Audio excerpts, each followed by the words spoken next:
అందరికీ నమస్కారం. ఈరోజు కథ తరువుకు గిరిభారమా. రచన చిట్టా సుధాలక్ష్మి గారు. ఇంకా స్టోరీలోకి వెళ్ళిపోదామా? ఒరే సోముడు, ఉన్నావట్రా?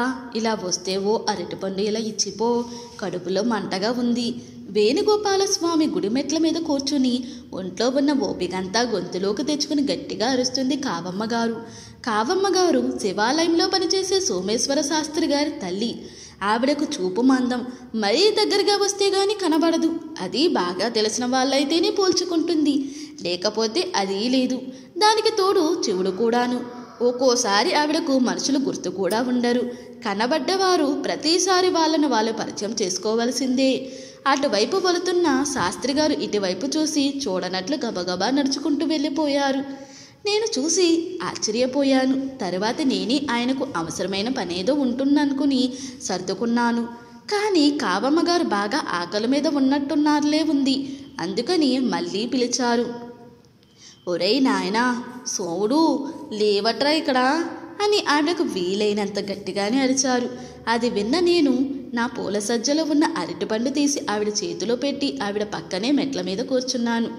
బామ్మగారు, మీకు కనపడదు కదా, ఈ అరటిపండు ఎవరిచ్చారో మీకు ఎలా తెలుస్తుంది? కుతూహలం కొద్దీ అరిగానన్నే కొంచెం గట్టిగా ఆవిడ చెవికి దగ్గరగా. ఎవరు? సోముడు కాదు. ఎవరమ్మా నువ్వు అని అడిగింది ఆవిడ. నేను ధర్మకర్త రంగాచార్యుల గారి కోడల్ని వసుధను అన్నాను నేను. అవునా, నాకు కనబడచావదు కదూ, మావాడే అనుకున్నాను. ఏవి అనుకోకు తల్లి, పొద్దున్నుంచి ఎందుకు కడుపులో మంట. అక్కడికే కోడలి పిల్ల కాఫీ పోసింది పొద్దున్న. అయినా ఏమిటో ఈ ప్రాణం ఉండదు పోదు అంది నీరసంగా. నా కళ్ళల్లో నీళ్లు తిరిగాయి. ఆవిడకు కనీసం 80 ఏళ్ల పైనే ఉంటాయి. కొంచెం రంగు మాసిన గోధుమ రంగు చీరే కచ్చా పోసి తల మీద నుంచి ముసిగేసుకుని కట్టుకుంది. ఆ చీరకి అక్కడక్కడ ఉన్న చిన్న చిన్న చిరుగులు, కుట్టిన అతుకులు ఉన్నాయి. ఎర్రటి ఎండలో 11 గంటలప్పుడు కాళ్ళు కాలుతున్నా కూడా ఆ మెట్ల మీద కూర్చుని కొడుకు కోసం చూస్తూ ఆకలిని చంపుకోలేక బాధపడుతుంది.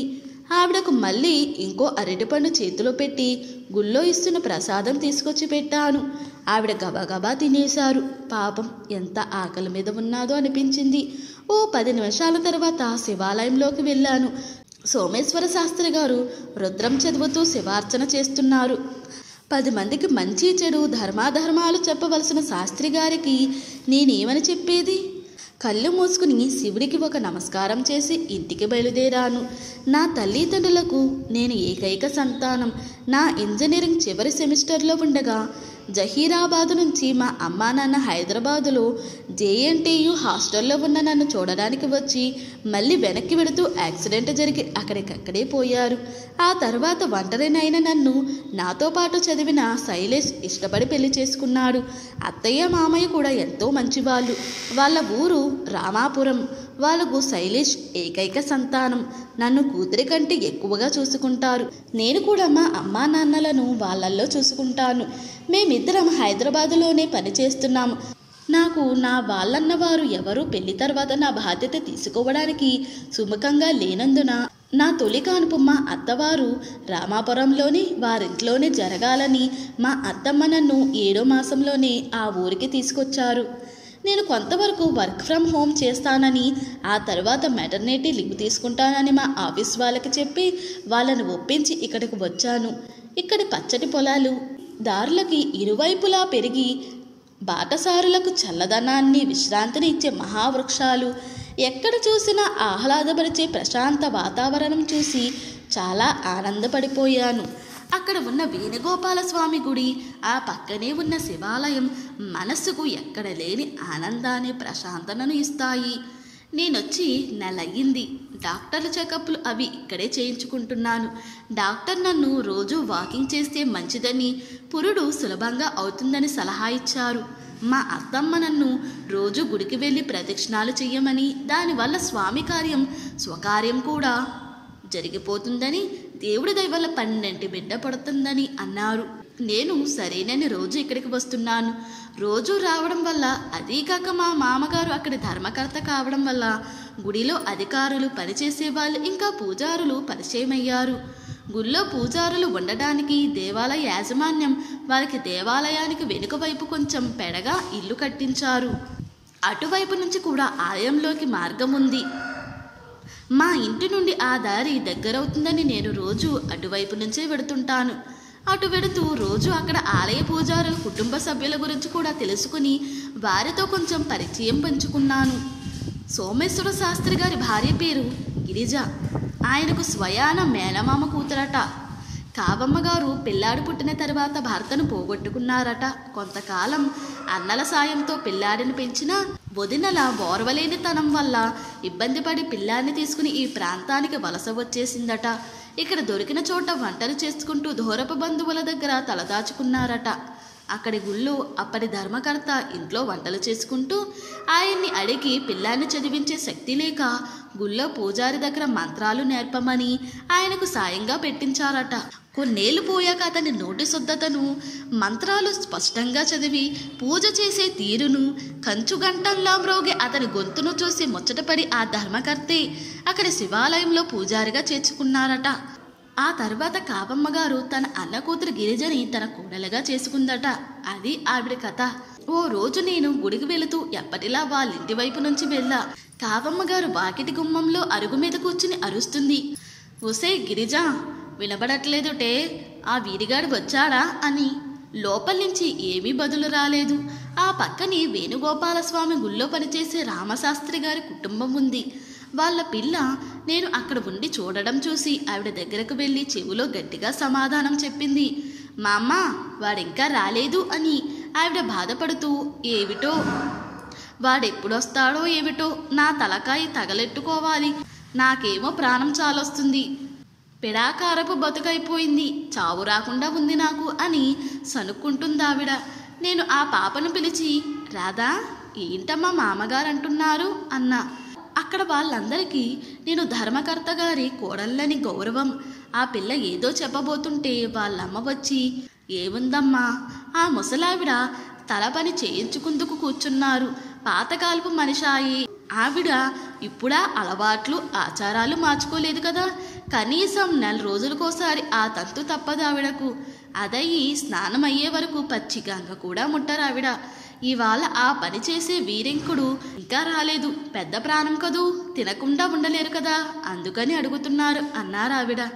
ఎందుకు రాలేదండి, పిలవలేదా అన్నా నేను. లేదమ్మా, పిలవరు, ఎప్పుడు ఇదే తంతు, వాడికో 10ో 12కో ఇవ్వాల్సి వస్తుందని బాధ. ఆ గిరిజుందు చూసావో, ఒట్టి కొరకరాని కొయ్య, ముసలావిడ నీ రాచి రంపాన పెడుతుందంటే నమ్ము అని మెల్లిగా రహస్యం చెప్తున్నట్లు నా చెవి దగ్గర చెప్పి నన్ను బరబరా వాళ్ళింటి వైపు లాక్కెళ్ళింది. అక్కడ ఆవిడ గురించి ఇంకా చెప్దామని అనుకుంటా. బహుశా జాతి వైరం అంటే ఇదేనేమో. చూడమ్మా వసుదా, ఇట్లా చెప్పానని దాంతో అనమోకు తల్లి, అదో గయ్యాలి గంప, ఎప్పుడు పోట్లాడదామా అని బొడ్డుకు మసిపూసు కూర్చుంటుంది.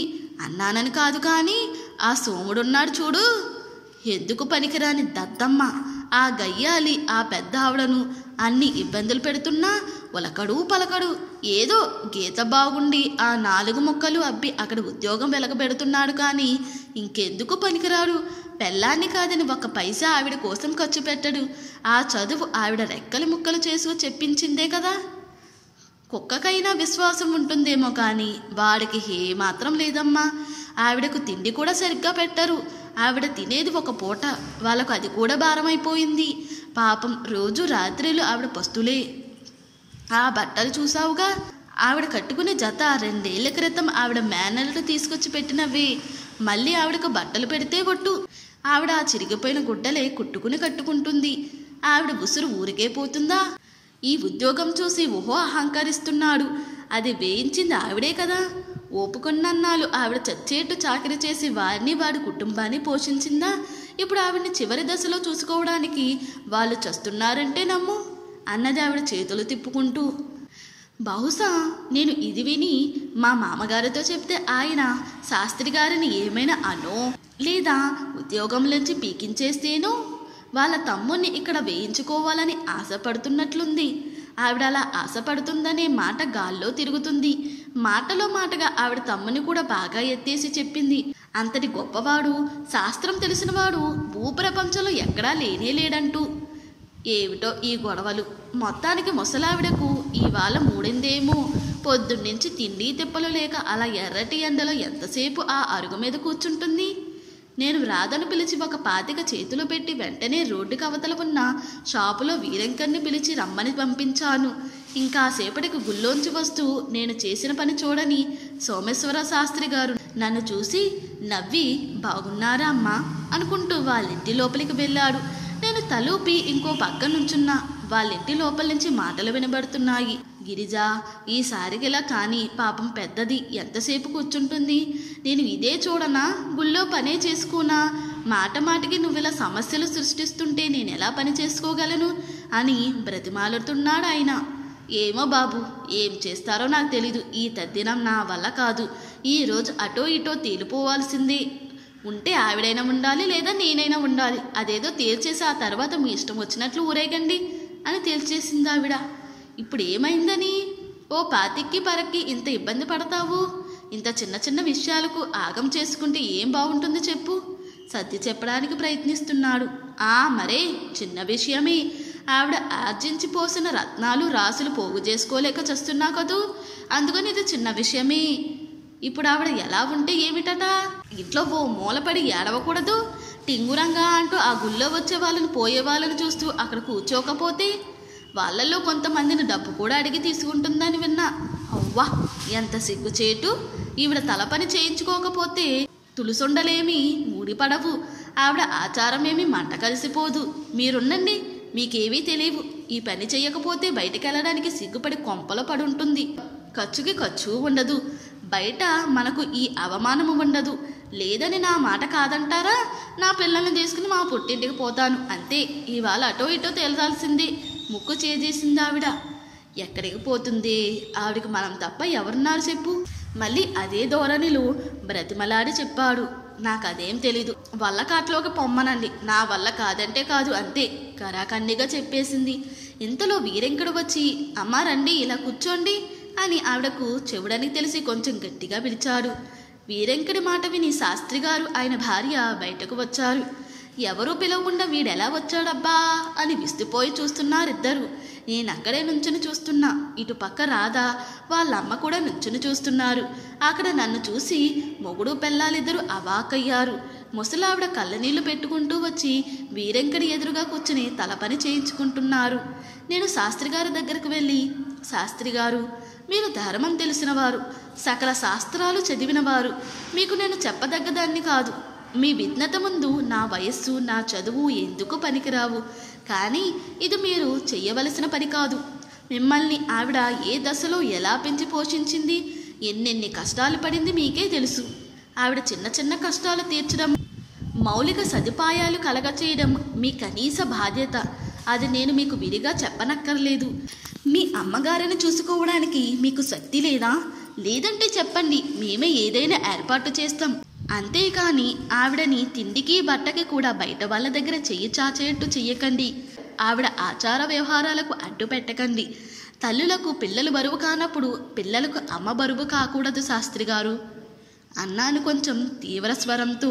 ఏమనుకున్నాడో ఏమో, పెళ్ళాం వంక కారాలు మిరియాలు నూరుతూ చూసి నాతో మాత్రం క్షమించన్నమ్మా, ఈ మాట అయ్యగారితో అనకండి దయచేసి. పిల్లల గలవాడను, ఇక నుంచి జాగ్రత్తగా ఉంటాను. అమ్మకు ఏ ఇబ్బంది ఉండదు, నన్ను నమ్మండి అని చేతులు జోడించాడు. నేను ఆయన వంక, ఆయన భార్య వంక కూడా ఒక చూపు చూసి అక్కడి నుంచి బయలుదేరి గుడికి వెళ్ళడానికి మనస్కరించక తిరిగి ఇంటివైపు తిరిగాను. నాకు వాళ్ళింట్లోంచి నా పరువు తీసావు కదే పాపిష్టదానా, పోతే పో, ఏ ఎట్టోకి పోతావో, అమ్మ ఇక్కడే ఉంటుంది, ఎక్కడికి పోదు అంతే అని శాస్త్రి గారు అనడం వినపడింది. నేను మనసులోని శివుడికి నమస్కారం చేసుకున్నాను. ఇంతటితో ఈ స్టోరీ ముగిసింది. ఈ స్టోరీ కనుక మీకు నచ్చినట్లయితే మరియు నా ఎక్స్ప్లెనేషన్ కనుక మీకు నచ్చినట్లయితే ప్లీజ్ లైక్, షేర్, సబ్స్క్రైబ్.